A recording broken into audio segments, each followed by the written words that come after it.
সবাইকে একাদশ শ্রেণী দর্শন ক্লাসে স্বাগত। আজকের ক্লাসে আলোচনা করব ভারতীয় দর্শন থেকে গুরুত্বপূর্ণ কিছু এমসিকিউ কোশ্চেন, যেগুলি পরীক্ষায় আসার ক্ষেত্রে খুবই গুরুত্বপূর্ণ। তো আজকের মক টেস্ট 2 এই ক্লাসে মোট 30টা এমসিকিউ কোশ্চেন আলোচনা করব। 1. ফিলোস শব্দটির অর্থ হলো অপশন এ অনুরাগ। 2. ন্যায় দর্শনে বিকল্প শব্দের অর্থ হলো অপশন বি বিশেষণ। 3. অব্যপদেশম শব্দটির অর্থ হলো অপশন বি অশাব্দ। 4. নির্বিকল্প জ্ঞান প্রকাশিত হয় অপশন ডি কোনো কিছুর দ্বারা নয়। 5. এটা একটা কিছু এই ধরনের প্রত্যয়কে কি বলা হয়? অপশন বি নির্বিকল্প প্রত্যক্ষ। 6. সবিকল্প প্রত্যক্ষ কোন প্রকারের জ্ঞান? অপশন এ স্বপ্রকারক জ্ঞান। 7. ঘট প্রত্যক্ষে কোন সন্নিকর্ষ হয়? অপশন এ সংযোগ সন্নিকর্ষ হয়। 8. ন্যায় দর্শন কোন সম্প্রদায়ভুক্ত? অপশন এ আস্তিক। 9. অলৌকিক সন্নিকর্ষ কয় প্রকার? অপশন সি 3 প্রকার। 10. সর্বশাস্ত্র প্রদীপ স্বরূপ বলা হয় যে দর্শনকে? অপশন সি ন্যায় দর্শনকে।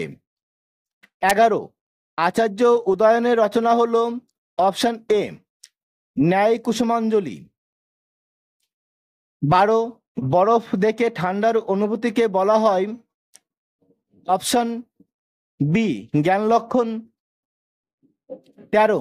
মানুষ দেখে মনুষ্যত্বের প্রত্যয়কে বলা হয় অপশন এ সামান্য লক্ষণ। 14. আপ্তপুরুষের বাক্যকে বলা হয় অপশন সি শব্দ। 15. চার্বাক মতে চৈতন্যের উৎপত্তি হয়েছে অপশন ডি এদের সবগুলি থেকে। 16. চার্বাক দর্শনের প্রতিষ্ঠাতা হিসাবে উল্লেখ করা হয়েছে অপশন বি বৃহস্পতিকে। 17. যে বেদ থেকে চার্বাক মত শুরু হয়েছে তা হলো অপশন এ ঋগ্বেদ। 18. পুরোহিতদের ধূর্ত ও ভণ্ড বলেছেন অপশন বি চার্বাকরা। 19. আত্মা সম্পর্কে চার্বাকদের মতকে কি বলা হয়? অপশন বি ভূত চৈতন্যবাদ। 20. চার্বাক মতে দেহের গুণ হলো অপশন এ চৈতন্য। 21.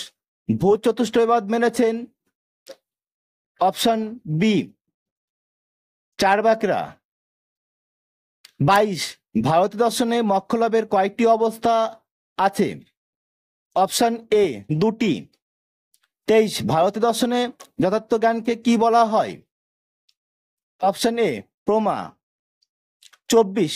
মানুষের জীবনে চরম ও পরম কাম্যবস্তুকে বলা হয় অপশন সি পুরুষার্থ। 25. চারক মতে পরম পুরুষার্থ কোনটি? Option C come. 26. বৈশেষিক দর্শনের প্রণেতা